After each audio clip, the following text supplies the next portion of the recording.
মিরপুরের খবরে জানাতে চাই, মিরপুরে আন্দোলনকারীদের সাথে আওয়ামী লীগ ও ছাত্রলীগের ধাওয়া পাল্টাধাওয়া সংঘর্ষের ঘটনা ঘটেছে। সেখানকার আরো খবর জানাচ্ছেন সহকর্মী সাজিদ সরকার। এই মুহূর্তে মিরপুর 10 নম্বর এলাকায় রয়েছে।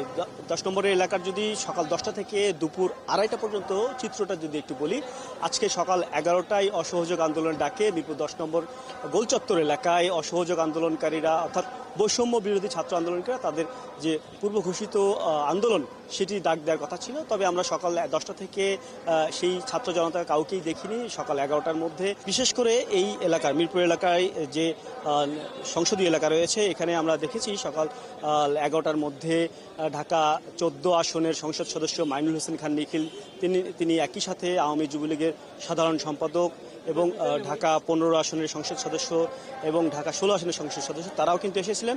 একই সাথে কিন্তু মহানগর আওয়ামী লীগের সভাপতি সাধারণ সম্পাদক সহ কিন্তু কেন্দ্রীয় নেতৃবৃন্দ সহ কিন্তু এখানে উপস্থিত ছিলেন। আমরা দেখেছি প্রায় 5-6 জনকে আহত অবস্থায় কিন্তু নিয়ে আসা হয়েছে, তাদেরকে হাসপাতালে নেওয়া হয়েছে এবং এই সময় কিন্তু বেশ কয়েকজন সংবাদকর্মীকেও আহত হতে দেখেছি আমরা। এখানে রয়েছেন, আমরা সংবাদকর্মী দেখেছি। আমি দেখছিলাম যে নিচ থেকে ইট পাটকেল মারা হচ্ছিল। কি চিত্র দেখেছেন একটু বলবেন? আমরা যখন সংবাদ সংগ্রহ করার জন্য ওভারব্রিজের উপরে অবস্থানে ছিলাম, ওদিকে ছাত্ররা ধাওয়া করে আসছে এবং আওয়ামী লীগের যে লোকজন আছে এখানে তারাও পাল্টা ধাওয়া চলছে। এর ভিতরে আমাদের সংবাদকর্মীদের উদ্দেশ্য করে নিচের থেকে ইট পাটকেল ছোড়া হয়েছে। তার একটি ইট আমার এখানে লেগেছে এবং একটি ইট আমার মাথায় কর্নারে লেগেছে। একই সাথে আমরা সকালে যে চিত্র দেখেছি, পুরো রাজধানীতে গণপরিবহনের সংখ্যা একেবারেই ছিল না, মানুষের মধ্যে আতঙ্ক ছিল। এই মিরপুর 10 নম্বর এলাকাতে আমরা দেখেছি কোনো দোকানপাট কিন্তু আসলে খোলেনি, যেহেতু অসহযোগ আন্দোলনের ডাক দেওয়া হয়েছিল।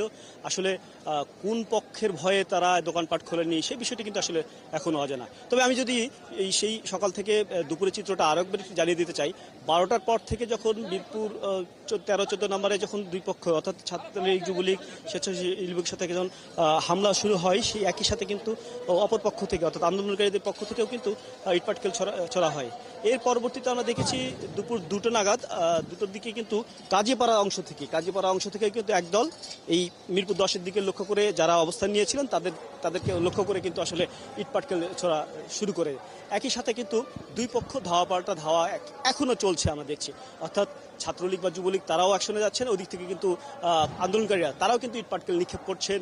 আমরা মুহুর্মুহু গুলি শব্দ পাচ্ছি, যদিও পুলিশের অবস্থান এখনো ঠিক তেমনটা বোঝা যাচ্ছে না। তবে কিছুক্ষণ আগে আমরা দেখেছি যে মিরপুর ডিভিশনের ডিসি জসিম মোল্লা তার নেতৃত্বে একদল পুলিশ প্লাটুন এসেছে, কিন্তু তাদের পক্ষ থেকে এখন পর্যন্ত কোনো ধরনের অ্যাকশন বা বিষয় এই যে ধাওয়া সংঘর্ষ এটি নিবৃত করার কোনো চেষ্টা আমরা দেখিনি। কিন্তু এই মুহূর্তে আমরা দেখছি যে চতুর্দিক থেকে অর্থাৎ মিরপুর 12 নম্বরের দিক থেকে, মিরপুর 14 নম্বরের দিক থেকে এবং কাজীপাড়ার দিক থেকে একেবারে মিরপুর 10 গোল চত্বরে যারা অবস্থান নিয়ে আছেন আওয়ামী লীগের পক্ষ থেকে এবং যুবলীগের পক্ষ থেকে কেন্দ্রীয় নেতৃবৃন্দ আছেন, তাদেরকে উদ্দেশ্য করে কিন্তু ইট পাটকেল ছড়া হচ্ছে এবং সেটি কিন্তু তারাও প্রতিহত করার চেষ্টা করছে।